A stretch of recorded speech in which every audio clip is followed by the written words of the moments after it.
Hello and welcome back to Chase Oaks Church Online. We are so excited to be here with you. It's always such a blessing and an honor anytime we get the opportunity to have church with you and your families.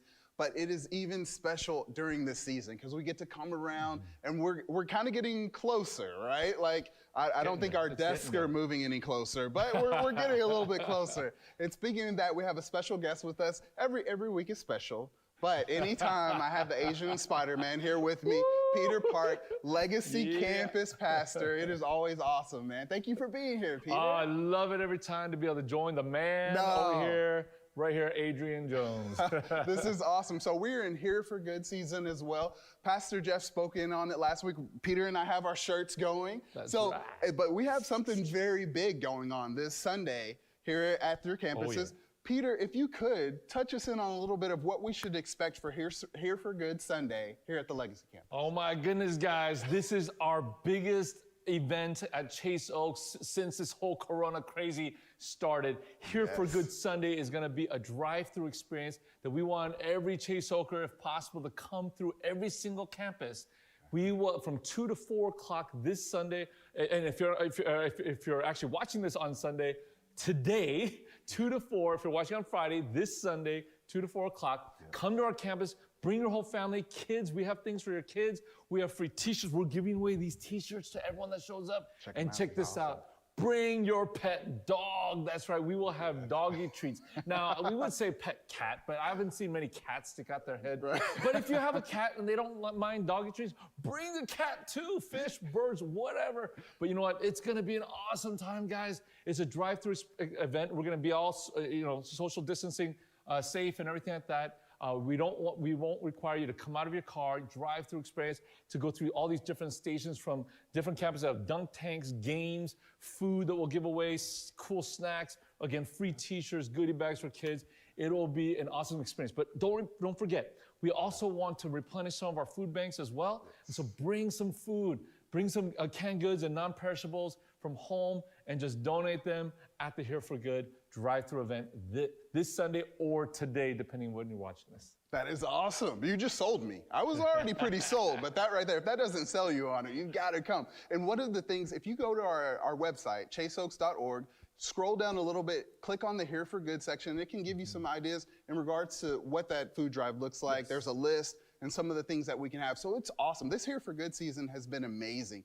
I'm so glad that we're going with it because it's not just so much that we're here for good church, it's being here for good people and what we can do to come around the community and just help out those other people and help out everyone. This is awesome. So I'm so thankful to get to be a part of this as well as a transition. So the last few weeks, we've had an amazing sermon series called How to Hit a Curveball. If you didn't get a chance to see that, go back and check out some of our previous sermons because it was amazing.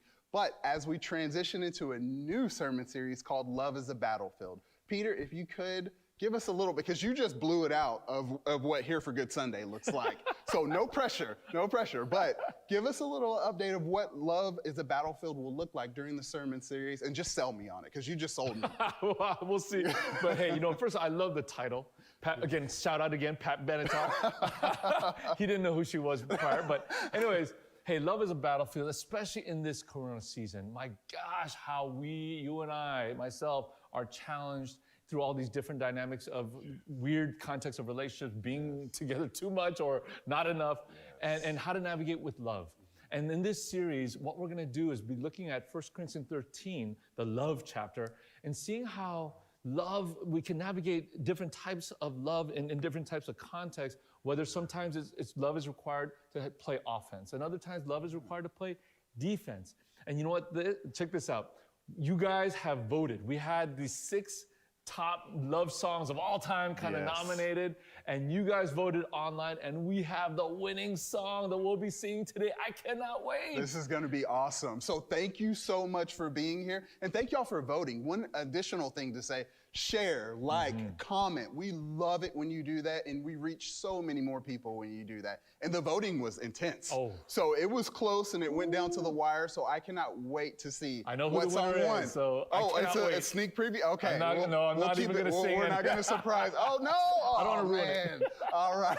Well, we're gonna shoot over to service. Join us after service for the after party. It's gonna be awesome. So thank you all so much for being here, and let's have a great service. Riley.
God, we just thank you for all that you all are, all that you've done for us, all that you continue to do for us, God, and we praise your name today.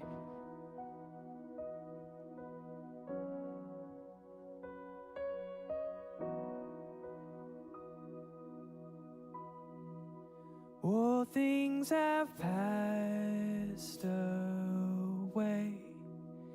Your love has stayed the same, and your constant grace remains the cornerstone. And things that we thought were dead are breathing in life again. And you cause your sun to shine on darkest nights. For all that you've done, we will pour out our love. This will be our anthem song. And Jesus, we love you. Oh, how we love you. You are the one our hearts adore. The hopeless have found their hope. The orphans now have a home. All that was lost has found its place in you. 'Cause you lift our weary head, you lift our weary head, and you make us strong instead. And you took these rags, you made us beautiful.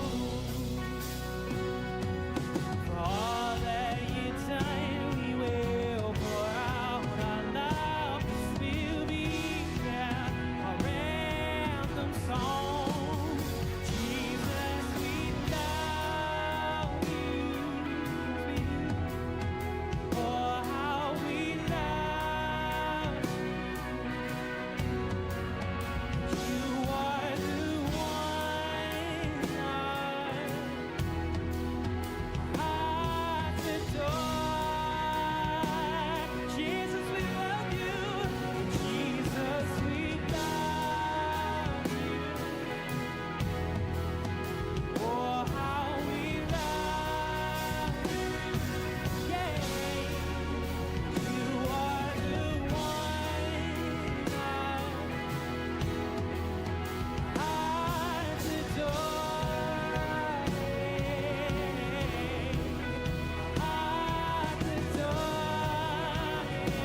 'cause you are the one our hearts adore.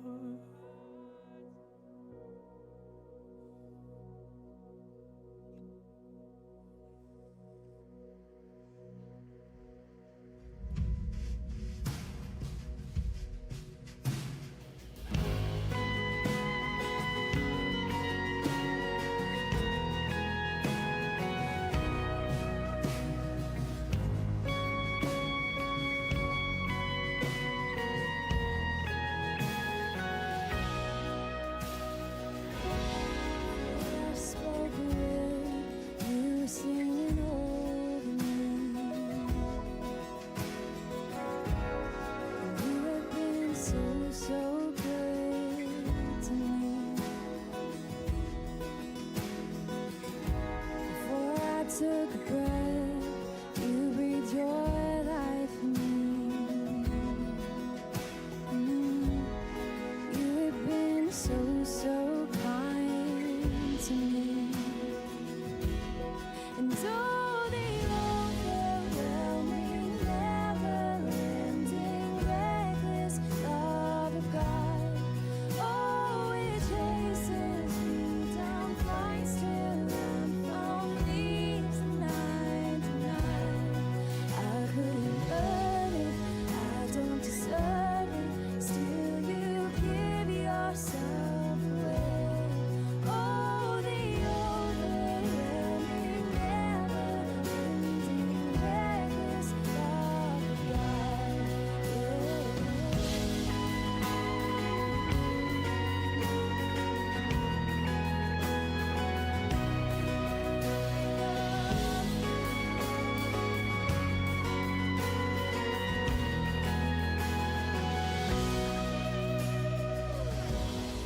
I was your foe, still your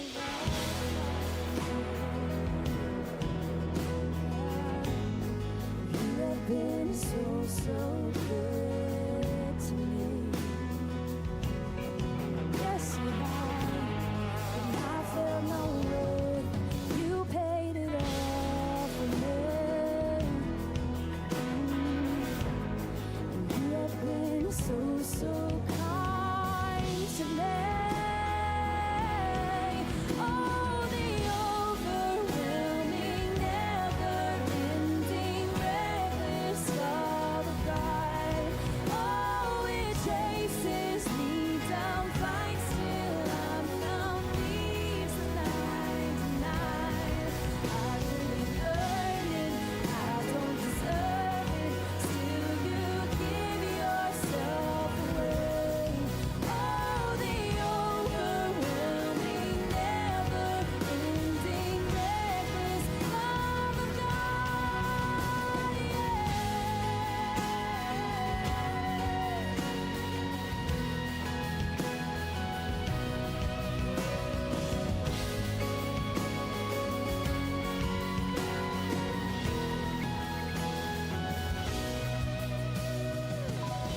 There's no shadow you won't light up, mountain you won't climb up, coming after me. There's no wall you won't kick down, lie you won't tear down, coming after me. There's no shadow you won't light up, mountain you won't climb up, coming after me. Yeah, yeah. There's no wall you won't kick down, lie you won't tear down, coming after me.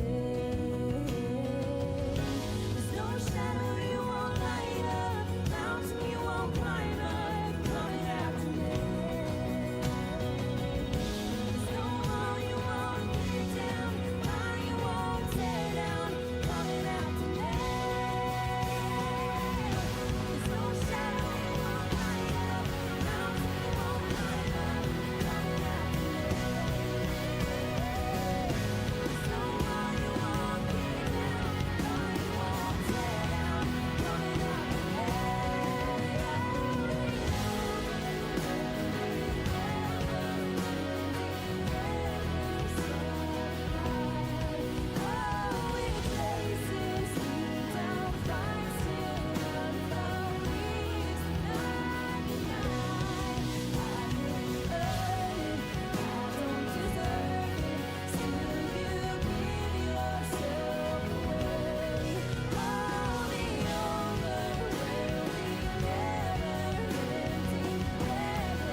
Hey there, I'm Liz, And I'm Mikey. and we're so excited that you're here on Memorial Day weekend with us.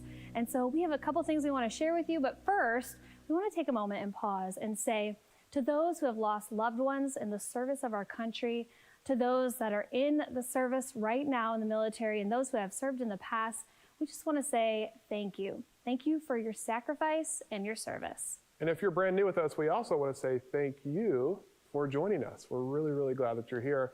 We'd love to connect with you. We'd love to send you some information about our church. And honestly, we just would love to find out ways that we can best serve you. And to connect with you, there's actually two ways that we can do that. The first is to click on a link that says New Here. You probably see that somewhere on your screen. If you want to click on that, I want to encourage you to do that because that allows for us to find out more information about you and how we can follow up. If you're on our campus Facebook or you're on the live.chaseoaks site, you will see also the opportunity to text in the word new to the number 972-544-5651. And just want to encourage you to do that. That way we can follow up with you this week. And also, another cool, exciting opportunity for those of you that are new is called the after party. It's an opportunity right after the service to go into a Zoom after party where some of the campus pastors are going to be there.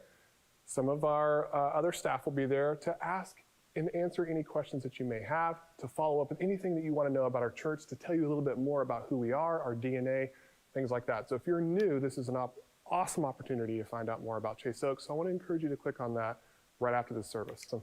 Yeah, and in that Zoom call, you'll probably be talking about how you're doing. I mean, I think we get that question all the time right now. How are you doing? And so we want to throw that out to you. We want to know how you're doing. There's a survey on our website. It's an anonymous survey. It'll take a couple minutes, but it's for us as a church to know how to go forward in planning and ministry and programming for future of our church. And so we would encourage you to go online at our chaseoaks.org website. You can click on the How Are You Doing survey. It would help us tremendously.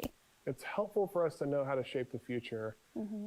Very, very important. It's also really important that we talk about Here for Good. That's right. Because we're wearing the shirts. Mm-hmm. We're in front of the Here for Good wall, and actually Here for Good it's here. Right now. Mm-hmm. It's right now. And it's basically a movement that says we as a church want to be a group of people who are here for good. We're here for those that are in need. We're here for those in our community, and we're here for those that are our neighbors. And so what does it look like for us to be here for good? Is it something that we've jumped into and defined as a church? And in fact, Jeff Jones, our senior pastor, talked about those three components of what it looks like really to be here for good this past weekend. And I want to just touch on those really quickly. The first one is give. And that just means to be generous, to be giving with our time, our money, our resources, even things like our blood or our clothing, to be generous. The second one is serve, which means we look for ways where those that are around us that are vulnerable or in need, there's ways that we can come around them, that we can serve them. And then last, and this is probably my favorite, is include. And that just means to look at our sphere of influences, our relationships, and find ways to invite them, to include them, to be a part of this amazing movement. Because if we all pledge to be here for good, the more the merrier. If you can imagine the thousands or even more than that that are here for good, the kind of impact and the kind of difference that we can make. And so if you want to do that, you can jump on our website right now and say that you are here for good. And you can also, on that same site, you can find ways to be here for good today, which is really cool. That's right. And we want to invite you to a Here for Good event this weekend. It's happening at all campuses. We're super excited about it. We've been planning. It's gonna be good. We're prepping for it. And you know what? It's gonna be on Sunday. So if you're watching on Friday, you gotta wait a couple days. Sorry about that. Yeah. But if you're watching on Sunday, it's gonna be on Sunday 2 to 4 at each campus. And it's gonna be a great time for the whole family. So it's a drive-through event. We wanna make sure that we're social distancing. We want to keep everyone safe and healthy. Exactly. But also, we want to let you know there's going to be music, there's going to be food, there's going to be fun, there's going to be some surprising entertainment, and there's going to be something for the whole family, right?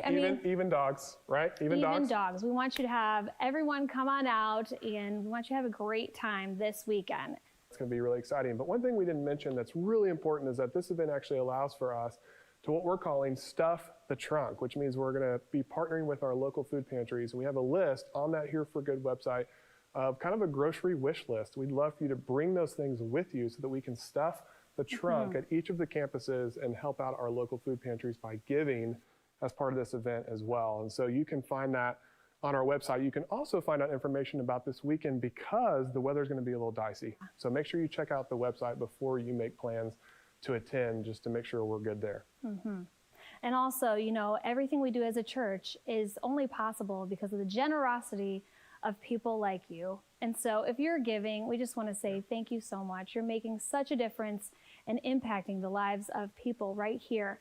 And, you know, if you're not, this is a great opportunity and time to give during this season. So we just encourage you to hop on our website, chaseoaks.org, or you can go on our app and give in that way.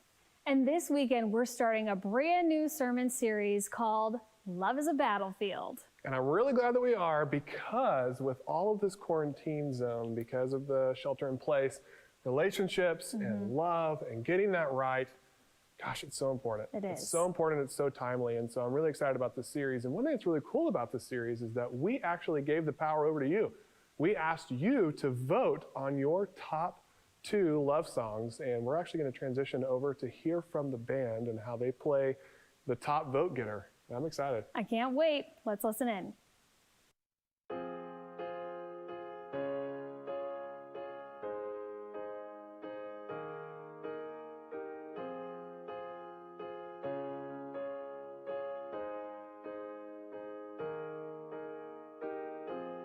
What would I do without your smart mouth?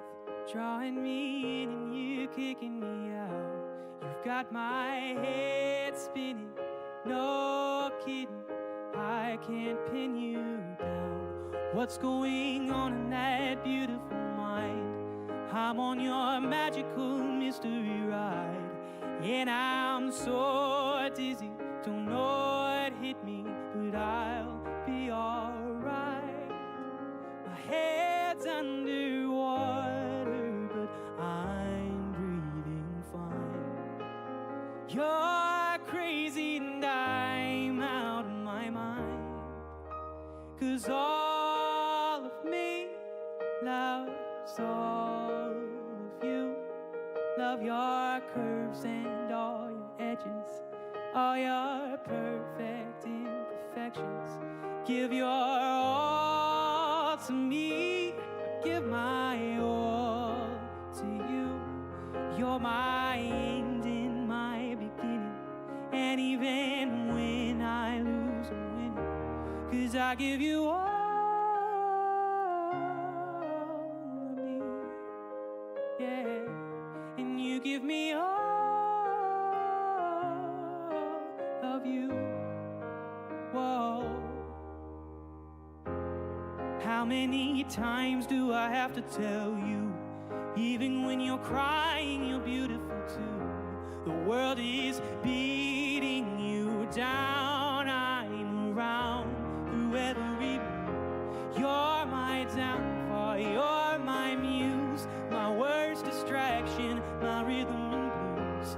I can't stop singing, it's ringing in my head for you. And my head's underwater, but I'm breathing fine. You're crazy and I'm out of my mind, 'cause all of me loves all of you. Love your curves and all your edges, all your perfect imperfections. Give your all to me, give my all to you. You're my ending, my beginning, and even when I lose, I'm winning, 'cause I give you all of me, yeah, and you give me all of you. Give me all of you. The cards on the table, we're both showing hearts. We're risking it all, though it's hard, 'cause all of me loves all of you. Love your curves and all your edges, all your perfect imperfections. give your all to me. I give my all to you. You're my end and my beginning. And even when I lose, I'm winning. 'Cause I give you all of me. Yeah. And you give me all of you. And I give you all of me, yeah. And you give me all of you. Whoa.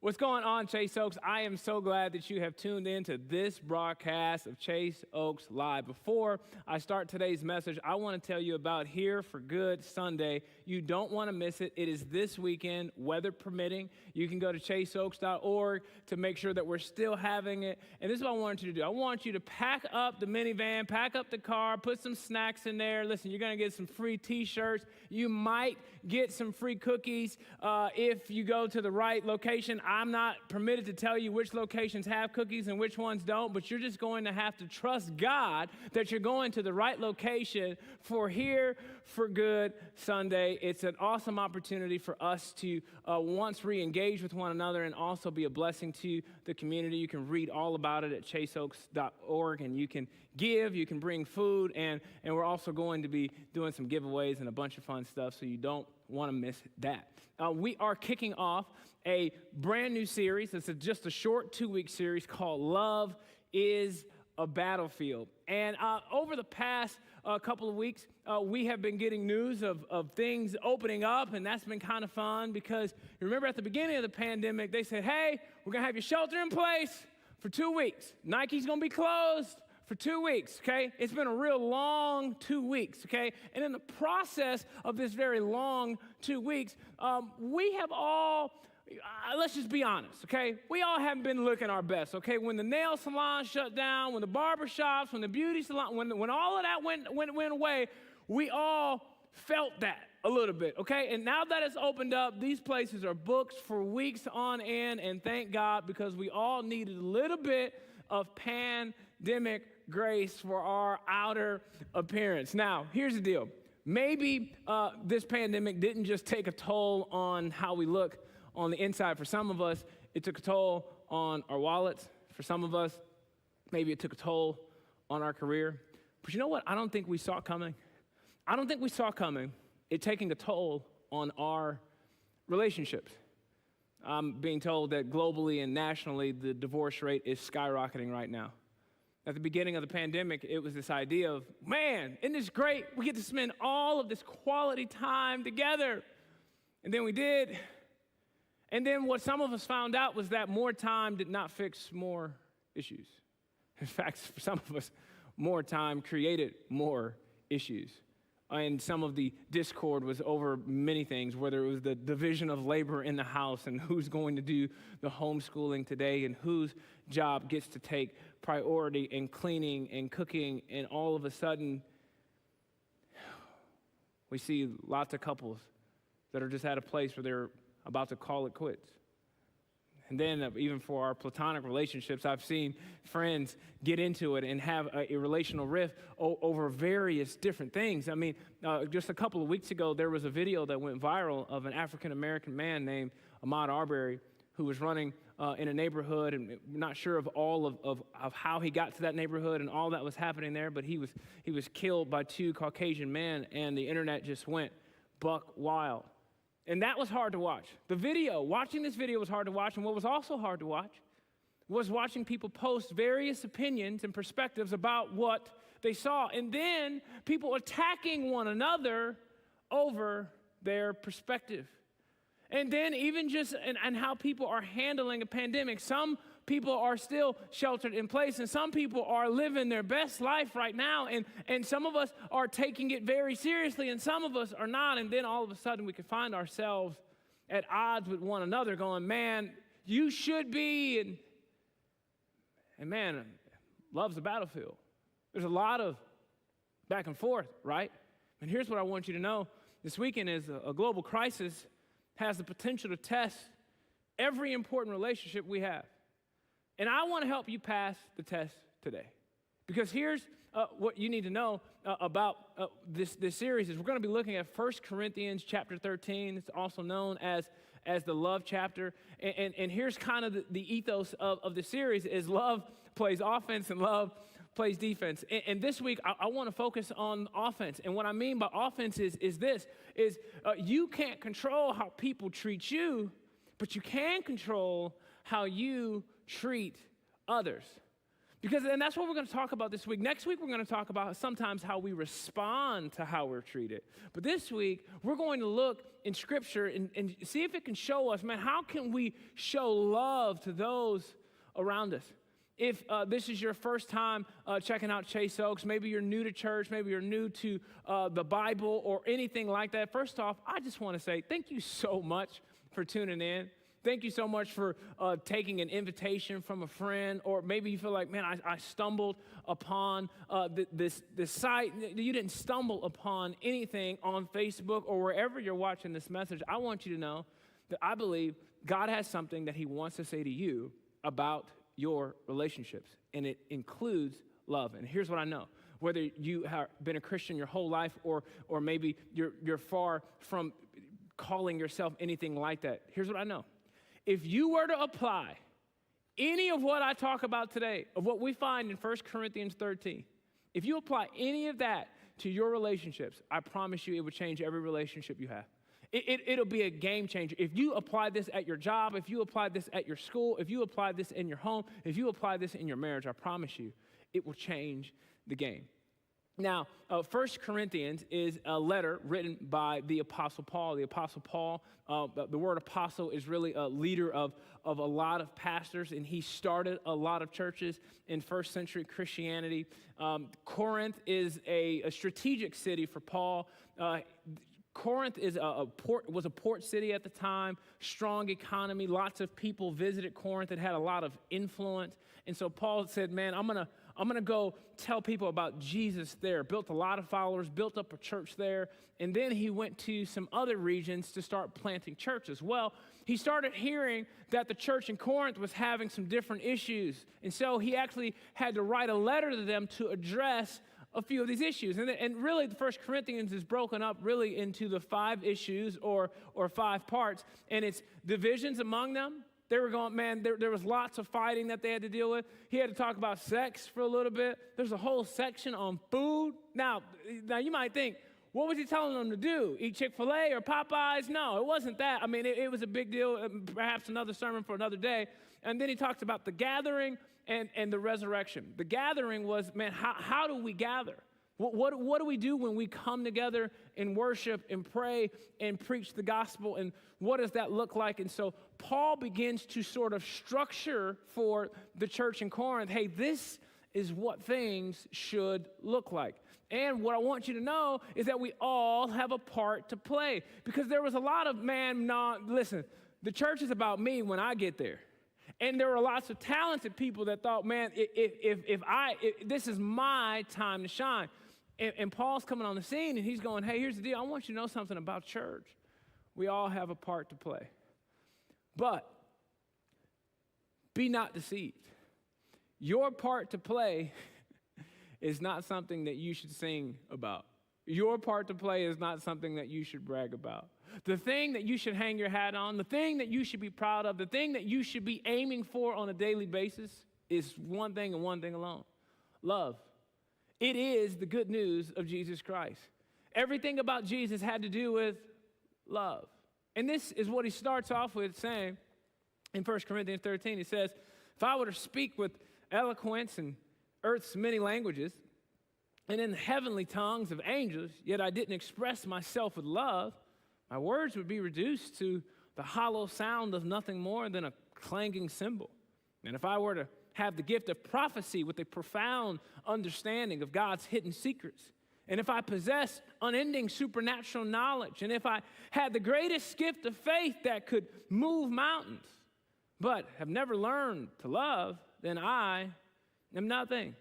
And if I were to be so generous as to give away everything I own, to feed the poor, and to offer my body to be burned as a martyr, without the pure motive of love, I would gain nothing of value.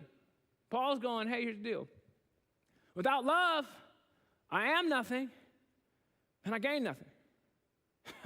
I got nothing without love. I could be the most talented person in the room, but if I don't have love, I got nothing. You know what Jesus said to his disciples? Because people are going, man, how are they going to know that we follow you? Jesus is going, let me tell you what's going to separate you. Love. You want to know what's going to make a difference in our communities? You want to know what's going to make a difference in how we go to the gym and how we go to the grocery store and how we live in our neighborhood? How well we love. How well we treat others. And so Paul, he dives into what love is. In verse 4, he says, love is large and incredibly patient. Love is large and incredibly patient. Don't we all need this right about now? I mean, wouldn't the world be a better place if we were all just a little bit more patient? I mean, if we all just moved a little bit slower, if we all just said, man, you know what? Woo, I'm going to live with a little bit of like, all right, I'm going to have this for other people. I mean, don't we need this in our marriages? I mean, don't we need this for our kids? Let me ask you this. Don't our kids need this for us? Don't we need this for our boss? Doesn't our boss need this for us? I mean, we all desperately need this, and I think the world would be a better place if we all had a little bit more of it. Because here's what I know about you, and here's what I know about me. We all want other people to change. We all want other people to change. We're like, man, it'd be great if you would just. And not only do we want other people to change, we want other people to change today.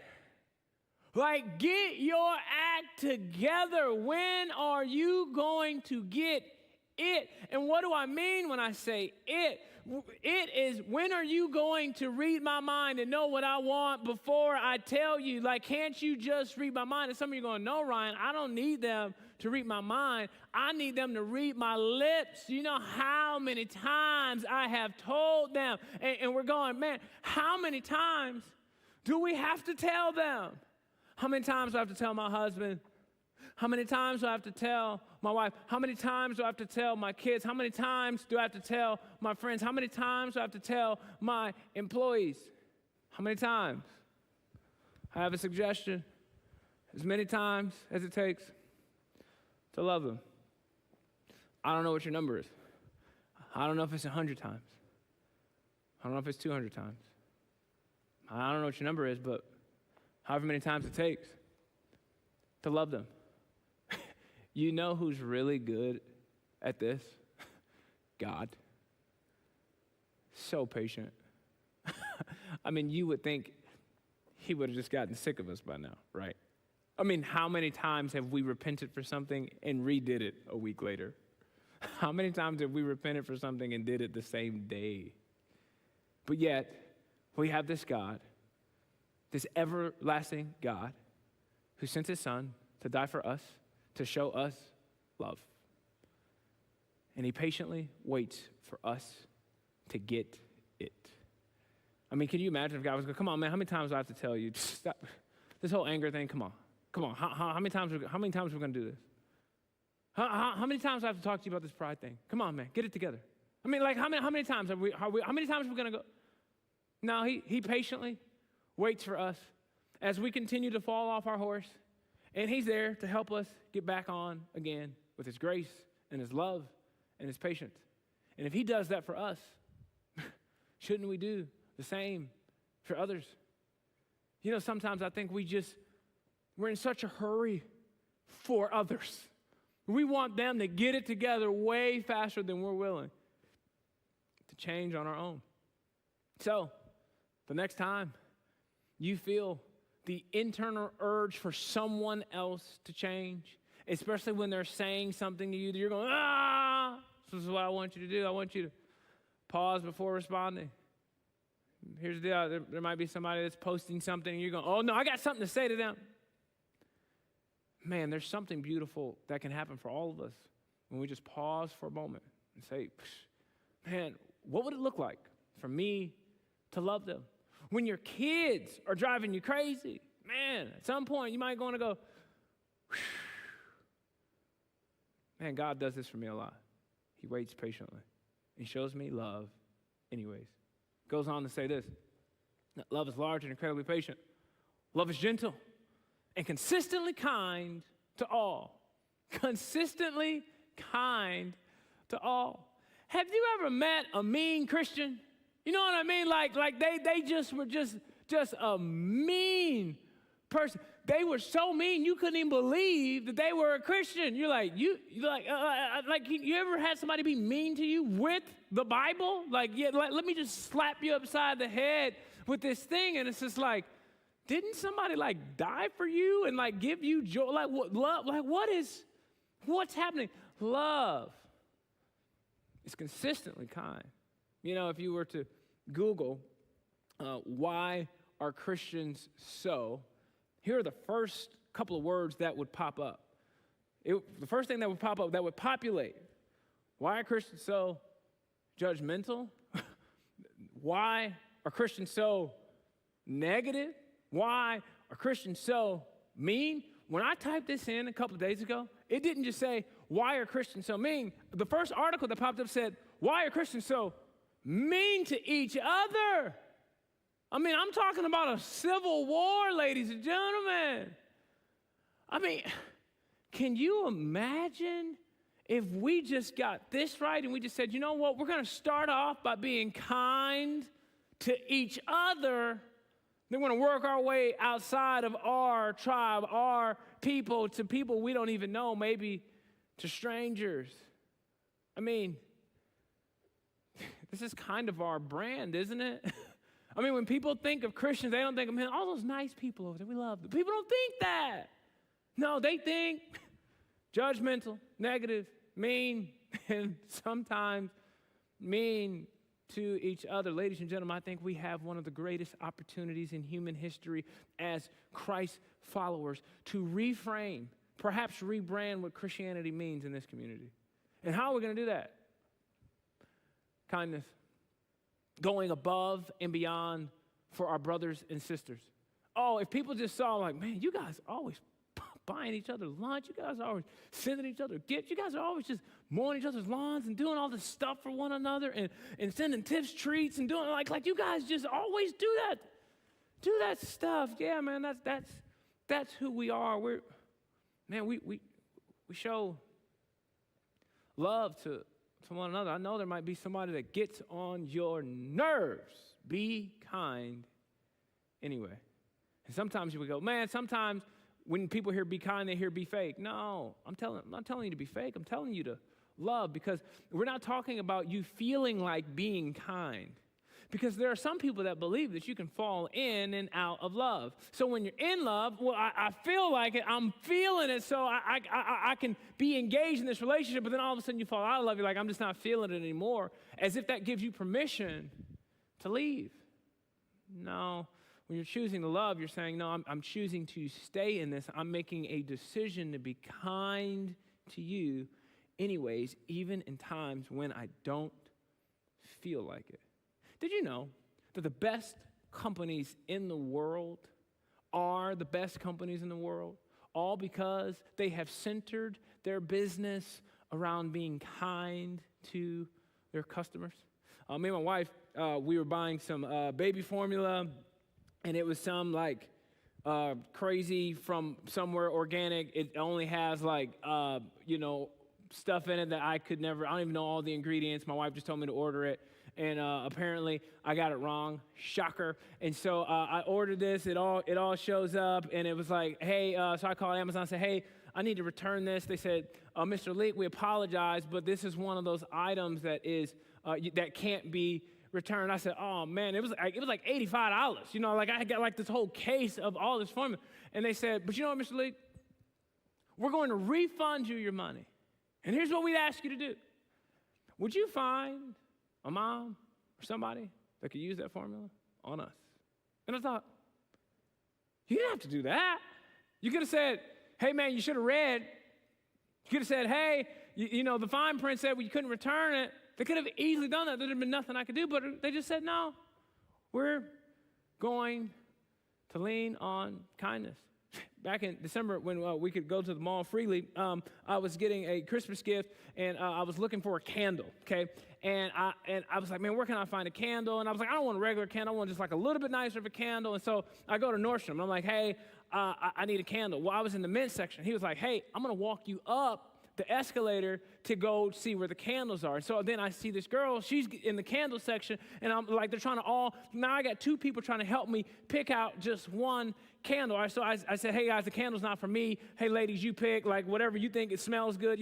This is gonna be a special gift from my wife and deal with it. So we're gonna do the deal. So we do this deal, and I'm like, they're like, you need a gift box. I'm like, yeah. They're like, well, all the gift boxes that we have right now are too big for the candle. And so I was like, okay. So then I go back downstairs, back to the men's section, and I've got my candle. And then the manager comes out and says, hey, I hear somebody is looking for a gift box for a candle. Now we have 3 employees at Nordstrom at Stonebriar Mall. They're all looking for a box for a candle.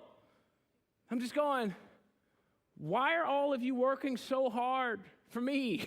It's just a candle. I'm not spending that much money in here to merit 3 to 4 employees walking around looking for a box.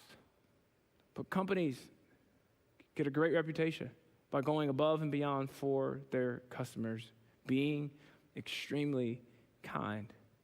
Here's what I would tell you. Here's what I would tell us that we can be asking ourselves during this season.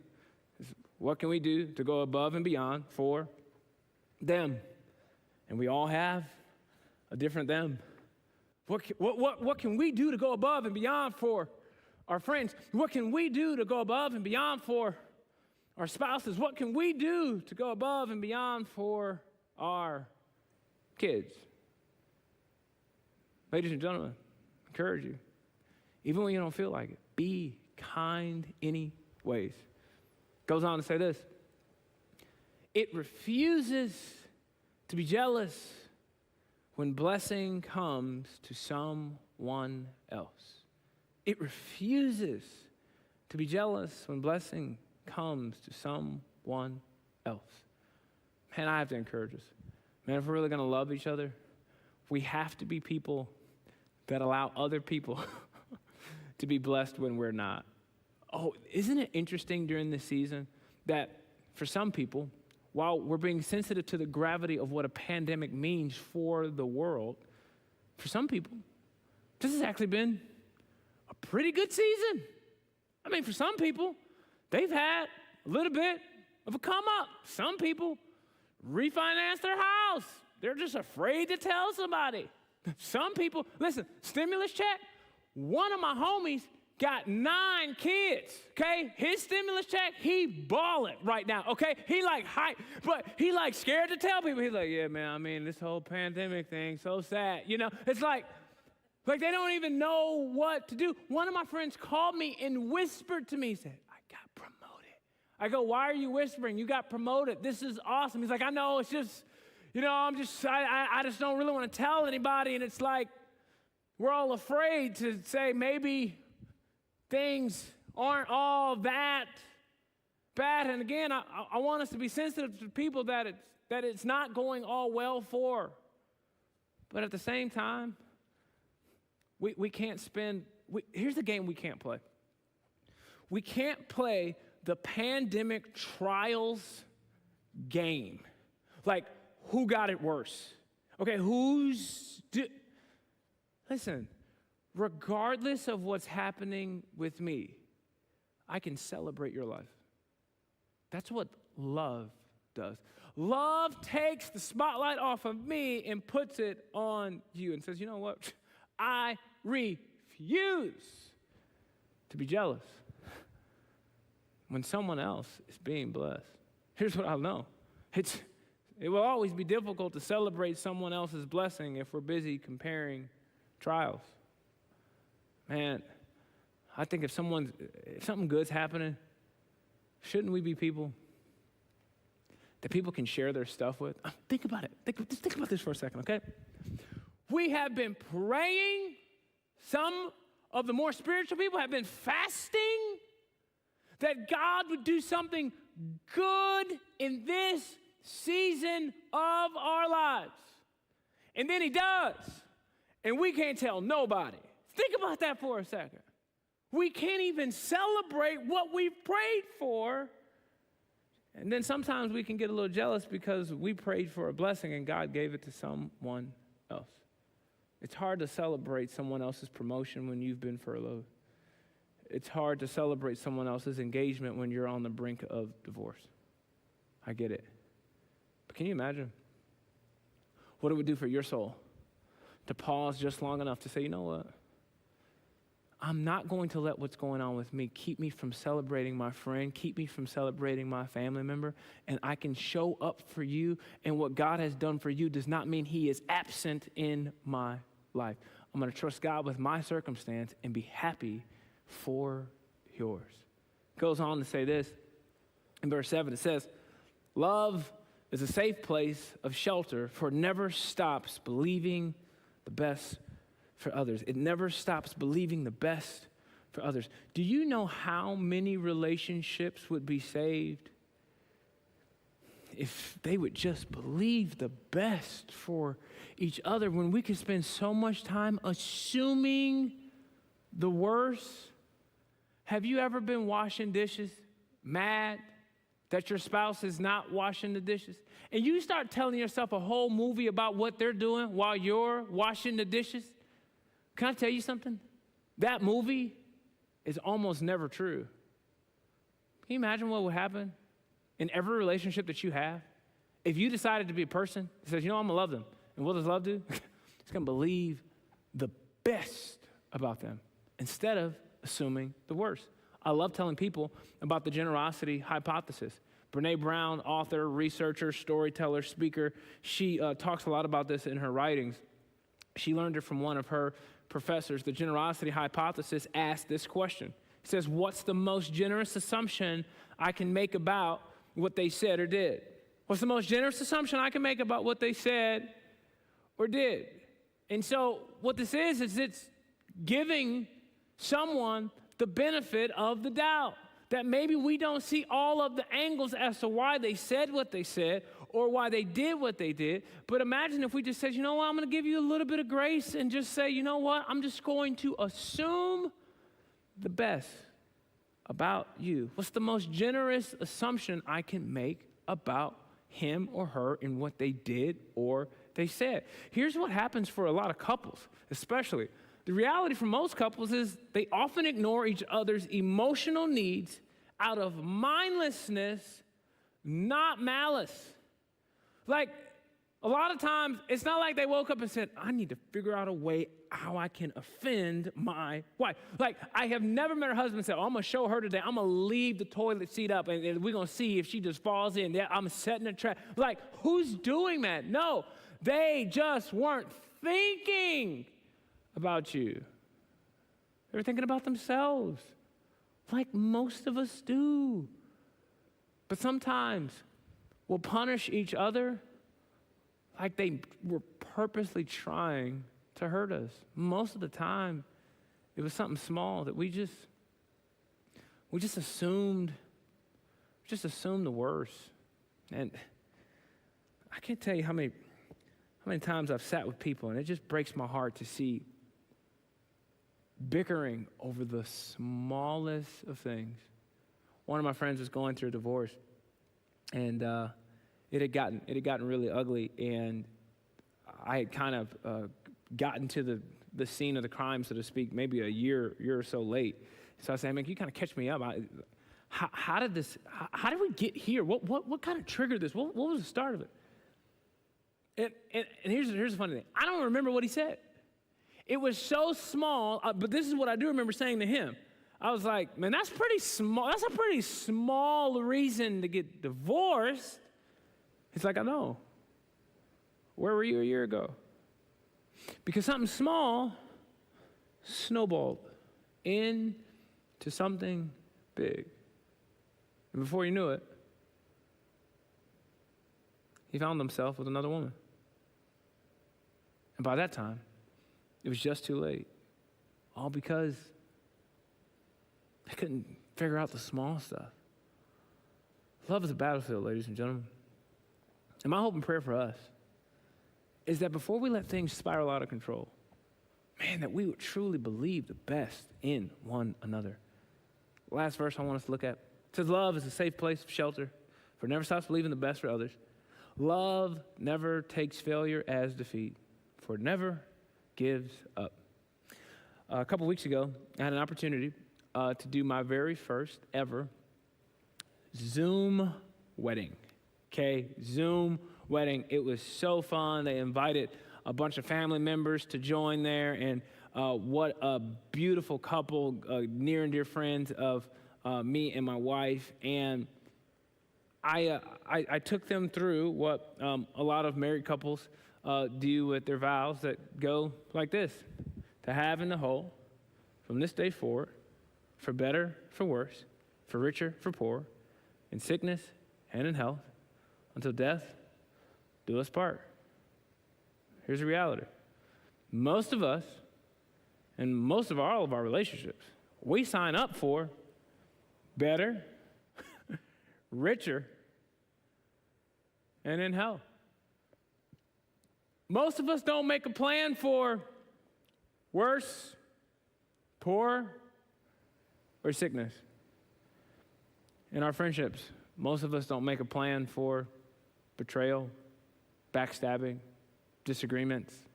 Most of us don't make a plan for someone not seeing things through our perspective. We don't make plans for the negative. Love does. Love has a plan. And it involves making a choice to do the thing that oftentimes we don't feel like doing, making a choice to be kind, making a choice to be patient, making a choice to believe the best in one another, and to not give up on relationships or write people off. To say, you know what, we don't see eye to eye on things. You know what, no, here's the deal. We don't have to see eye to eye on everything to love each other. We actually could respect one another and see things from a different perspective. And I respect your perspective and you respect mine, and we could continue to love one another. Love is a battlefield. It takes two. There's two parts to this. There's offense and there's defense. Next week, we're going to talk about how can we respond to others when perhaps we are mistreated. God, I thank you so much for each and every person watching this message. Lord, love is a battlefield. And I pray, God, that you would teach us to play our part as best as we possibly can. In Jesus' name we pray. Everybody said, amen. Welcome back. What another awesome sermon. I'm so thankful every time I get to hear Ryan speak.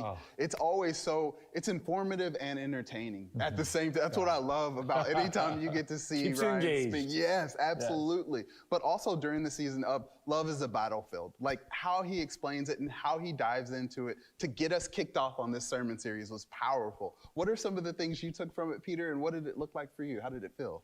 Yeah, I think one of my personal takeaways is, man, love when things are going well. The honeymoon season, we're getting along and so forth. We're not quarantined. Exactly. Right?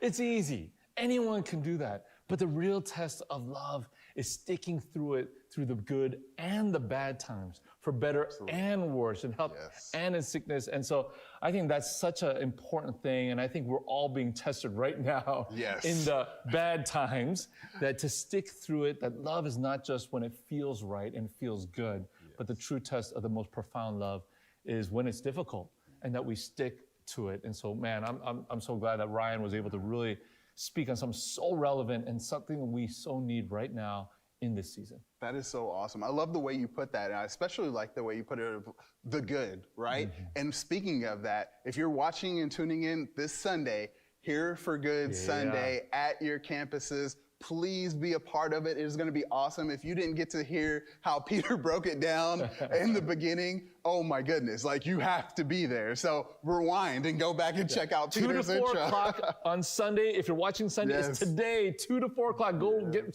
I mean, you don't have to come at 2, but anywhere in between 2 to 4, it's a drive-through experience. Absolutely. Bring the kids, bring the dogs, right? Like be here for us.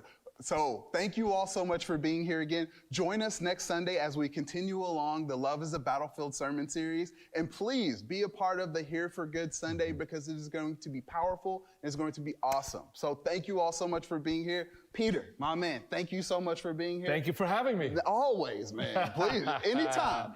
Anytime. All right, bro. Y'all take care. Thank you all so much for being here, and have a blessed, safe week, everyone. We love you guys.